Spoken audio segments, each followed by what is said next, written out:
Gracias por acompañarnos en el segmento de opinión del programa de proyección social Así es mi gente desde Washington DC. Hoy le damos la bienvenida a nuestros invitados especiales. El tema del cual vamos a hablar hoy es cómo la sociedad civil salvadoreña puede participar más en las decisiones políticas de El Salvador. Para ello quiero darle la bienvenida a Jorge Martínez, editor de la revista deportiva centrodeportivo.com. Muchas gracias, Gerardo, por invitarme y es un placer estar en tu programa. A Francisco Castro, originario del municipio de Chinameque, en el departamento de San Miguel. Francisco, un placer tenerlo con nosotros. Gracias por la invitación, Gerardo. Gracias. A mi derecha le damos la bienvenida a Henry Bonilla, presidente de la Cámara Salvadoreña Americana de Washington DC. Henry, un placer.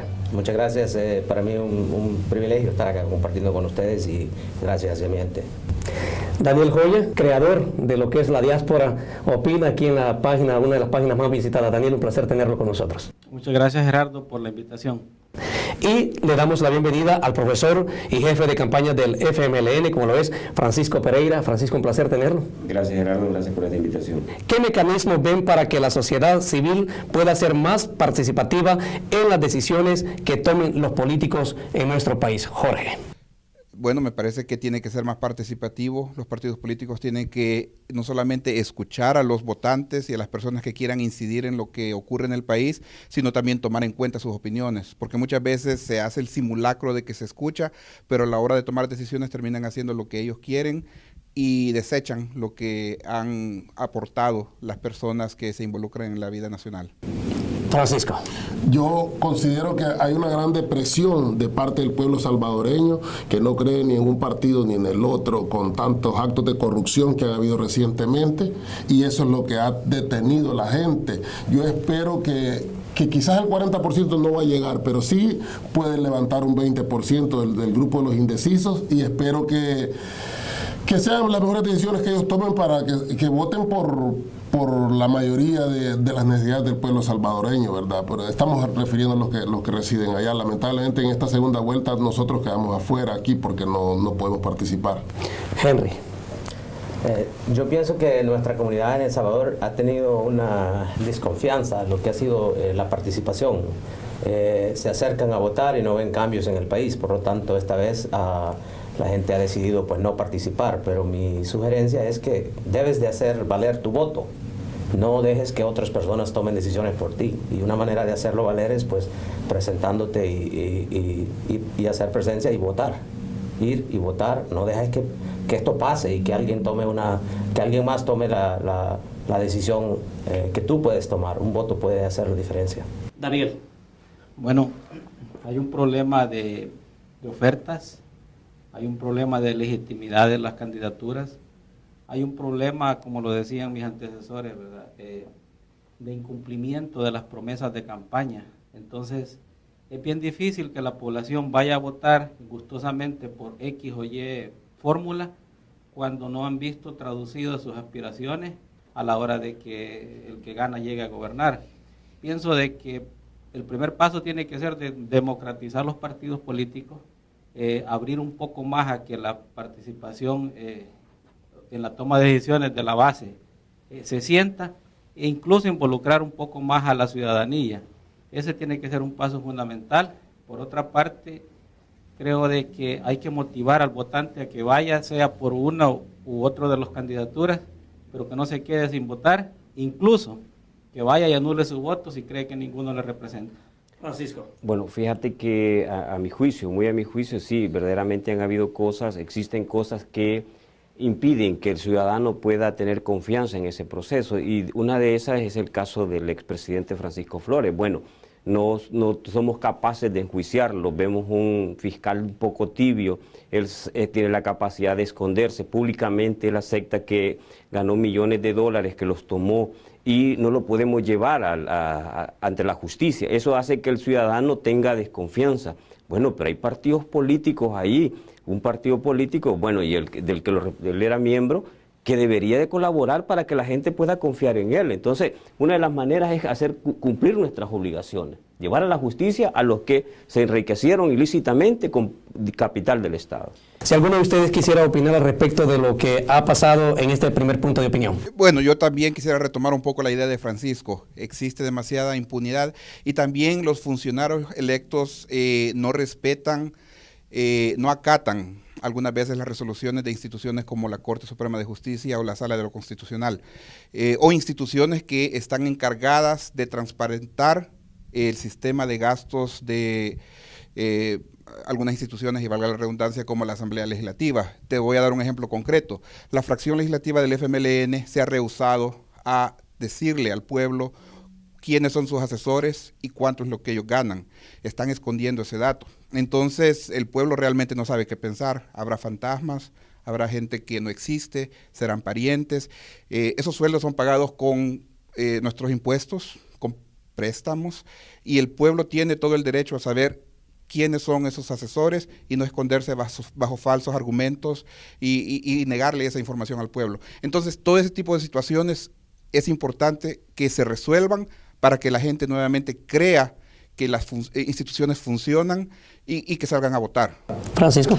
Bueno, lo que ha detenido tanto el 40% de la población a no participar es que ninguna de las dos fórmulas trata de atacar frontalmente el tema de la delincuencia.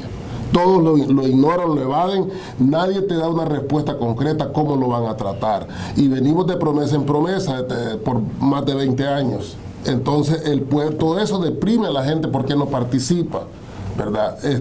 Y si están viendo también que las instituciones del Estado no están funcionando, que todo le ponen peros para hacer cualquier procedimiento. Ahí tenemos el caso del presidente Flores, que dicen que hasta después de las elecciones lo van a procesar.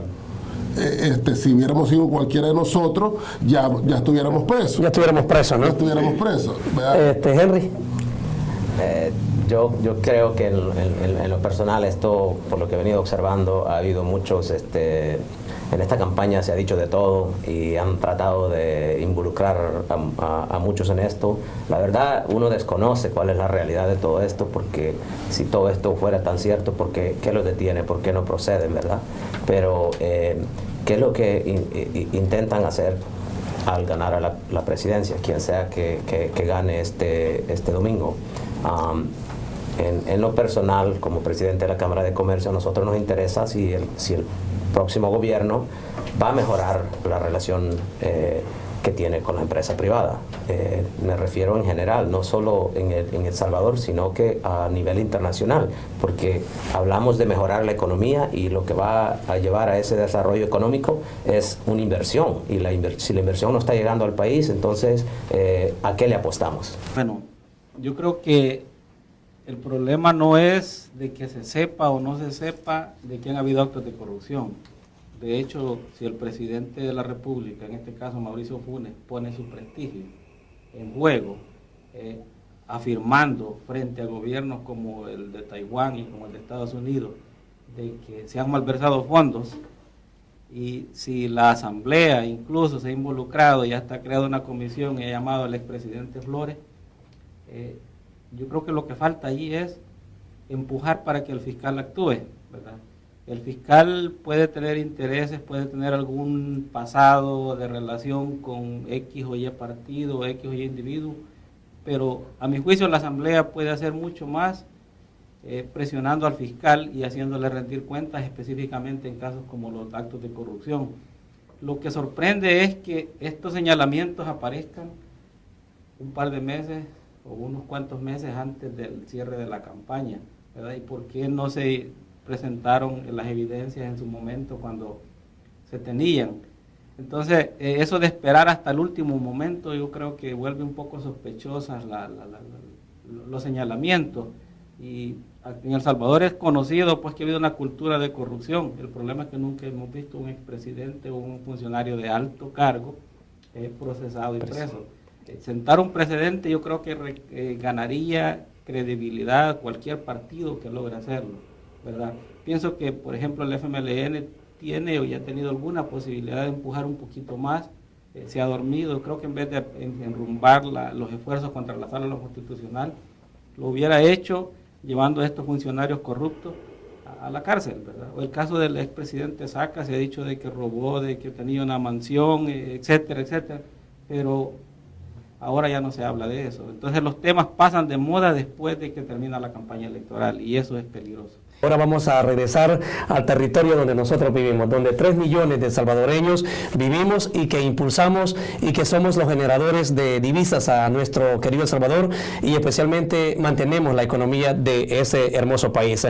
Sobre el voto en el exterior, en vista de este primer ejercicio que no dio los frutos que esperábamos, ¿qué otros mecanismos creen que se pueden utilizar para las próximas elecciones? Bueno, indudablemente creo que hay que darle más recursos al Tribunal Supremo Electoral para que lleve a cabo una misión importante, y es darle voz y voto a los 2,5 millones o 3 millones de salvadoreños que residimos en Estados Unidos, Canadá, Europa, Australia y todas las partes por donde está la diáspora salvadoreña. Pero yo creo que tiene que hacerse de una manera que sea efectiva, de una manera que produzca resultados. Estábamos conversando antes de esta entrevista que se gastaron como 600, 700 dólares por votos y que al final se anularon no sé qué cantidad de votos. 7,000 votos anulados. Imagínate, entonces. Que no llegaron, que no recibieron los paquetes los salvadoreños que se habían inscrito en el Tribunal Supremo Electoral. Imagínate entonces, Gerardo, se perdió gran cantidad de recursos allá. ¿Por qué no hacemos algo como lo que comentábamos anteriormente, que otros países piden utilizar escuelas o utilizan sus consulados o embajadas para que las personas que quieran votar puedan ir a depositar su voto directamente? Posiblemente haya una respuesta mayor de los salvadoreños que residimos en los Estados Unidos. Creo yo, y acá te voy a hablar muy a título personal, como lo hago en esta entrevista, estoy representando nada más a Jorge Martínez, no estoy hablando por nadie. Creo yo que hay que felicitar al gobierno del FMLN y Mauricio Funes porque al fin hicieron realidad ese anhelo que teníamos los salvadoreños que residimos en el exterior. No ocurrió durante los gobiernos de Arena y ese es un punto a favor del gobierno actual. Pero un punto negativo es que no lo implementaron de una forma que fuera efectiva y que nos tomara en cuenta a la gran mayoría de salvadoreños que residimos en Estados Unidos. Incluso si tú recuerdas, acá en Woodbridge se cerró el DUI Centro por 18 meses y eso fue una falta total de consideración para todos los compatriotas que residimos acá, y quién sabe cuántos miles de DUIs no se hubieran podido emitir si hubiera estado abierto sin interrupción. Su punto de vista. Bueno, yo creo que fue una ley aprobada que pasaron, tratándola de pasar más de 10 años, desde la época de Chafí, pero una ley muerta que la aprueban y no le dan fondos. Los candidatos tenían que haber venido aquí y apoyar, como este programa o los medios, la radio, a promover para despertar el interés político de nosotros. Pero a nosotros no nos toman en cuenta, nosotros no nos respetan, nosotros no recibimos ni seguridad cuando llegamos. Me refiero, no es que queremos un policía detrás de nosotros, pero por lo menos en la carretera del aeropuerto, que acá rato ves los picas dándole vuelta, que los han asaltado. Y yo considero que fue una ley aprobada, pero no le dieron los recursos para desarrollarla. O sea, los candidatos ya lo sabían, esto lo supimos en julio, que esto iba a ser un fracaso. Ellos venían aquí por la incidencia que tenemos nosotros con las familiares en El Salvador, que nosotros les podemos diplomáticamente decirle, por favor, apoyen a tal candidato, apoyen al otro. Y o sea, que fue una ley, es un paso que se dio, pero un paso muy pequeño, considero yo. En representación de la Cámara de Comercio Salvadoreña Americana. Se dio ese paso que todos querían, ¿verdad? Se logró a que se aprobara el voto en el exterior. Llegaron muy tarde a emitir esos DUIs, por lo tanto se le hizo difícil a la gente llegar y tramitar su DUI para poder votar. Tercero, la gente no tiene mucho interés en votar porque no ven un beneficio para nosotros. No hay un beneficio para el salvadoreño que está en el exterior. Hay países como Colombia que tienen ciertos beneficios, tienen representantes en la asamblea que representan al inmigrante en el exterior. Nosotros no tenemos ningún representante por ese estilo, y el gobierno pues mucho menos quiere pensar en eso, porque entonces sería una gran cantidad buena de representantes que tuviéramos nosotros en el exterior, ya que somos casi 3 millones de salvadoreños en el exterior. Y creo que cuando se presenta eso, pues no quieren escuchar. El gobierno no quiere escuchar porque es un pastel grande que no lo quieren compartir.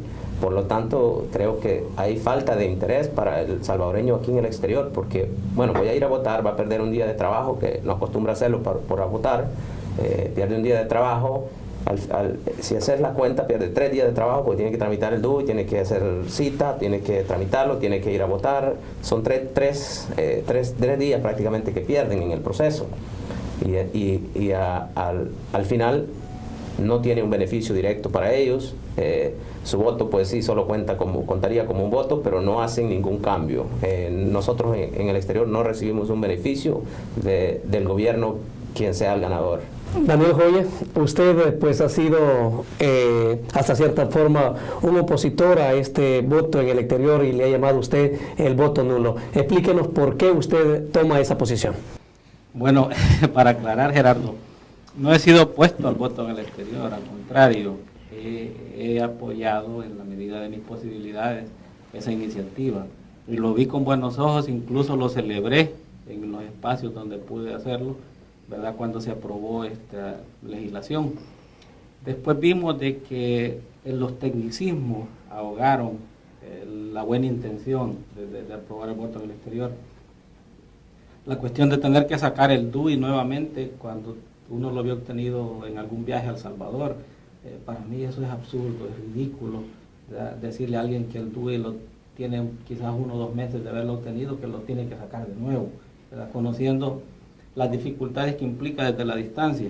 Entonces hubo un montón de trabitas que ojalá quien llegue, ¿verdad?, se supone de que ya está casi definida la elección, no sabemos, podría haber alguna sorpresa, pero se supone de que a partir del domingo, ¿verdad?, el FMLN sería el ganador, o si es el ganador, ojalá que retome con seriedad lo del voto en el exterior. Si no es el ganador, ojalá que el de la oposición lo haga y que el otro, ¿verdad?, lo vea con respeto, pues, y que nos tome en cuenta.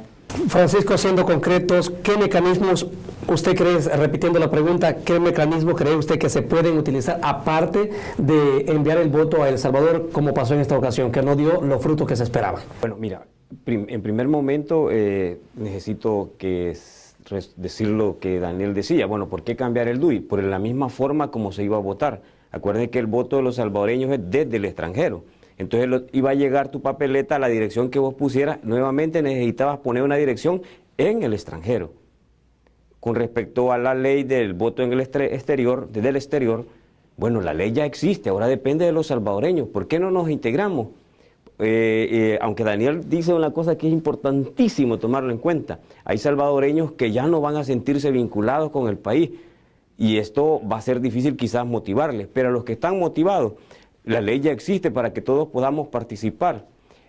Necesitamos indudablemente vincularnos con El Salvador y nosotros decíamos un poquito que platicábamos antes de venir, este no es el departamento 15, nosotros deberíamos de ser una zona, porque la gran cantidad de salvadoreños que existen en el extranjero no es para que seamos llamados un departamento, sino una zona, como la zona central, como la zona oriental y la zona occidental. Nosotros somos una zona, representamos gran cantidad de salvadoreños que no podemos ser llamados un departamento. Yo creo que lo importante, Gerardo, es que nos incorporemos, indudablemente resolver situaciones como eso de la corrupción que ha habido. Bueno, ahora aparece vinculada también la señora ex vicepresidente de la República con casos de corrupción, con amañamientos en unos fideicomisos. Bueno, que se resuelvan esas situaciones para que la gente crea en nosotros, para que puedan participar. ¿Qué modelos positivos creen que deben impulsarse para hacer más robusta la democracia en El Salvador? Bueno, hay un montón de cosas que se pueden hacer. Yo al inicio mencionaba la democratización de los partidos, el hacer partícipe a la población en aquellas decisiones que involucran al país. Por ejemplo, se habla de las consultas populares, ¿verdad?, queriendo ver que las consultas populares son solamente ir a votar, y eso no es consulta popular propiamente dicha. La consulta popular va más allá. Si nos fijamos nosotros, hay temas de interés nacional, por ejemplo, cuando se dolarizó la economía, ¿verdad? Francisco Flores, y con la disculpa de los Franciscos, ¿verdad? Pero Francisco Flores, sí, y con su madrugón, apoyado por otro señor que estudió por acá, ¿verdad? Ellos llevaron ese paquete, pero no lo sometieron a consulta nacional, y ¿Afecta o no al interés público de los salvadoreños? Lo afecta, claro que sí, tremendamente. Los tratados de libre comercio, ¿qué pasó? Tampoco se sometieron a la consulta popular. Ahorita se acaba de aprobar incluso un tratado de libre comercio con Europa, ¿verdad? Y hubo una gran prisa.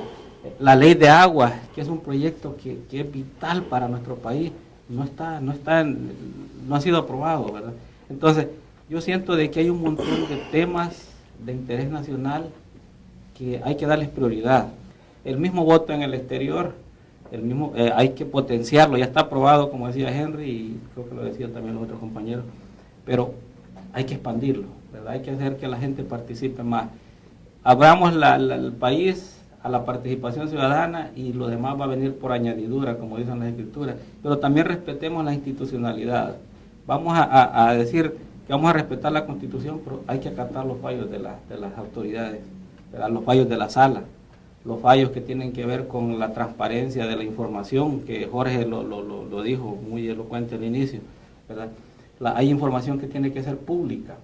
La cuestión del manejo de los fondos tienen que ser manejados con responsabilidad, pero tenemos de que cada gobierno que viene nos endeuda más, luego se abre un hoyo para pagar esta deuda y el hoyo es más grande y así sucesivamente.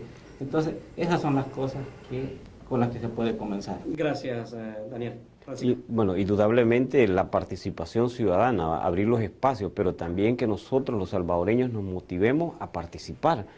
Y una cuestión esa es que mañana salgamos todos a votar, pues, que veamos los logros y podamos seguir. Bueno, yo esto lo digo desde como jefe del comando de campaña del FMLN, pero déjame decirle a los salvadoreños, ustedes salgan a votar mañana. Esa es una forma de participar. Después quédense pegados con las nuevas autoridades y platíquenles de lo que les prometieron. O sea, que estén en ese proceso constante. Y indudablemente es la participación ciudadana. Francisco. Bueno, yo considero que se tiene que atacar la delincuencia. Imagínate que el día en febrero, cuando fueron las elecciones, el DOPA, en muchas colonias no salieron porque las maras bloquearon los pasajes y no dejaron salir la gente a votar. Se tiene que tener, el respeto a la vida se ha perdido en El Salvador. Se tiene que motivar que se va a trabajar en la delincuencia. Se han hecho 6 o 7 lugares de Ciudad Mujer, pero ahora hay que empezar a hacer centros de capacitación para todos estos mareros que han escogido esa línea de vida de estar rentando la gente hasta la que vende naranja, todo eso. Entonces la gente no ve cambio, por eso es que no van a votar. ¿Y cómo se puede combatir eso, Francisco? Yo considero que se necesitan talleres vocacionales a nivel nacional, electricistas, soldadores, de todo, a modo de ocupar y darle oportunidad a esa gente. No los puedes meter todos presos, es imposible, no hay una cárcel que quepa. Ya estamos hablando de cifras de 18,000, 20,000 personas. No los podemos matar tampoco. Entonces se necesita darles una oportunidad en la sociedad. Tenemos que aprender a convivir con ellos, pero eliminar la delincuencia. Jorge. Bueno, la pregunta que tú hacías es muy interesante. Creo que nosotros tenemos 10, 15, 20 años, 30 años de residir en este país y una de las cosas que al menos a mí en lo personal me impresiona es el respeto a la institucionalidad que existe en este país. Te voy a mencionar un ejemplo. Hay un organismo que se llama FEC, Federal Election Commissions. Esa institución escudriña cada centavo que entra en los partidos políticos para saber el origen, de dónde viene y cómo se gastó. Y gracias a esa institución se han hecho descubrimientos algunas veces vergonzosos para los partidos políticos. En El Salvador no se da eso. Ahí tenemos una institución extranjera de un país que en estos momentos está pasando por un tumulto muy feo, que está incidiendo en las elecciones de El Salvador y está haciendo dádivas y regalos a nombre de uno de los partidos que está corriendo y que quiere reengancharse en el poder. Eso no es bueno para la democracia, eso no es bueno para la institucionalidad. Otro ejemplo que te puedo dar, existe un Instituto de Acceso a la Información, solamente es un cuento. Ahora sale el presidente Funes, que en su momento fue un crítico de la corrupción, tratando de esconder cómo se gasta el presupuesto de publicidad de Casa Presidencial. En fin, los ejemplos sobran. Entonces, algo que es importante para que en El Salvador pueda cimentarse la democracia es que respetemos la institucionalidad. Tenemos ahora 4 magistrados que mucha gente respeta porque han tomado decisiones que son muy valientes, a veces a favor, a veces en contra del partido en el poder. y han sido atacados. Se ha tratado de desmantelar esa sala de lo constitucional, pero ellos, sin embargo, han continuado luchando. Tenemos que respetar la institucionalidad para que podamos avanzar y que la justicia no solamente sea como una herramienta o un arma para atacar al adversario político, sino que se aplique igual para todos. Yo sé que quieren abordar sobre esto. Le voy a dar la palabra nada más a Francisco, por favor, si nos puede abonar a lo que dijo Jorge. Bueno, es respecto a, creo que Jorge se refiere a ALBA. ALBA es un proyecto que está de alguna manera vinculado con el gobierno de Venezuela, pero que no tiene o no está directamente con el FMLN, sino que trabaja cerca de las comunidades y nada menos el día de ayer habían 2 empresarios que trabajan con ALBA viniendo por esta zona y ellos estaban hablando de la manera como se estaba trabajando. Ellos estaban hablando del respeto a la propiedad privada que se está manteniendo y ellos estaban hablando de los logros y los aportes en el cambio social. Y eso sería bueno. Si lográramos generar empresas que tuvieran esa visión social, definitivamente nos encaminaríamos a la transformación de nuestro país, a que aquellos que fueron excluidos por largo tiempo y que ahora están en esa situación de violencia, vinculados a la situación de violencia, no los volveríamos a ver más. Si lográramos trabajar así, con ese fenómeno, yo creo que podríamos finalizar con la espiral de violencia que tenemos. Muchísimas gracias, Francisco. Vamos a despedirnos rapidito con un punto de vista de cada quien, así es de que voy a abrir los micrófonos para que empecemos con Henry. ¿Qué es lo que él espera del trabajo que haga su próximo presidente de El Salvador? Eso es lo más importante, que el próximo presidente que gane este domingo pueda trabajar en un plan del futuro de los próximos 5 años para el país, donde haya inclusión, donde los otros partidos puedan apoyarlo. Ese día se decide quién es el próximo presidente, ¿verdad? En ese momento se acabó la campaña, entonces hay que pensar en el país, trabajar para el salvadoreño. Por lo tanto, sea cualquier partido que el perdedor debe aportar todo eso, experiencia que tiene, aportarla al nuevo gobierno y todo el ciudadano salvadoreño que haga lo mismo, que aporten al nuevo gobierno a ayudar a este país a salir adelante, que juntos podemos hacer las cosas mejor. Francisco Castro. Yo no pido la gloria, yo lo que pido es que el próximo gobernante del Salvador, el día de mañana se va a saber, que se acuerde de nosotros en el exterior. Nos tienen como marginados y esto viene por 20 años o más. Que se acuerde que necesitamos mejorar los servicios consulares, necesitamos personal, ese poquito de gente no da abasto para la gran población que tenemos, necesitamos un local más grande y mejorar el servicio consular. En estos 5 años que hemos tenido no ha mejorado en nada, es más, 1 año y medio estuvo cerrado el Dudicentro. Entonces ahora que nos respeten a nosotros, que nos den servicio a cambio de los 3.000 millones que reciben todos los años. Daniel.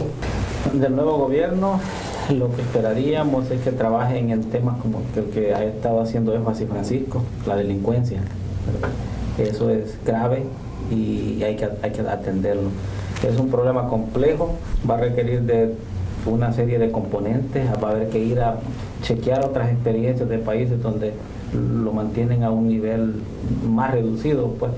Y de parte de quien pierda las elecciones, pues que sea una oposición constructiva, proactiva.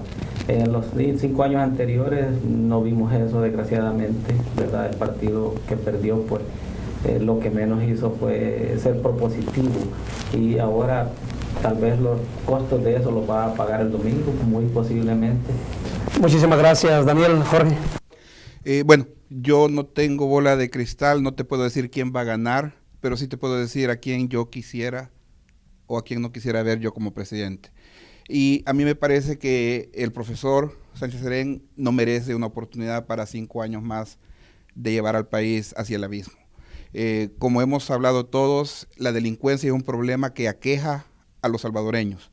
Necesitamos un gobierno que sepa combatirla, no negociar con los delincuentes, no llevarles prostitutas a las prisiones, no llevar delincuentes de prisiones de máxima seguridad a prisiones en las que van a hacer lo que ellos quieren. Necesitamos también un presidente que sea transparente, que no esconda sus gastos de publicidad cuando le conviene, pero que quiera meter a otros a la cárcel cuando le conviene. Necesitamos a alguien que realmente haga una diferencia. Y el profesor Sánchez Serén, según yo recuerdo, aún como ministro de Educación ad honorem, hizo un terrible trabajo. El PAES bajó, la calidad de la educación en El Salvador bajó, muchas escuelas ni los maestros le han pagado. Entonces, mejorar el sistema en El Salvador es mucho más que regalar un par de zapatos o un vaso de leche. Muchísimas gracias, Jorge. Cerremos. Bueno, ya las cosas ya están habladas. Ustedes van a ir a votar el día de mañana. El 2 ya nos dijo esa verdadera encuesta. Mañana vamos a ir a ratificarla. Yo espero que mañana van a defender cada uno su posición, pero el lunes son salvadoreños nuevamente y vamos a trabajar juntos y van a estar acompañando a ese nuevo gobierno. A los compañeros, Gerardo, regálame un minuto, quiero decirles que el domingo vamos a estar celebrando nosotros en la San Steven y les esperamos ver por ahí. Ojalá y que puedan felicitarnos y nosotros ganamos. Muchísimas gracias a todos, a usted allá en su casa.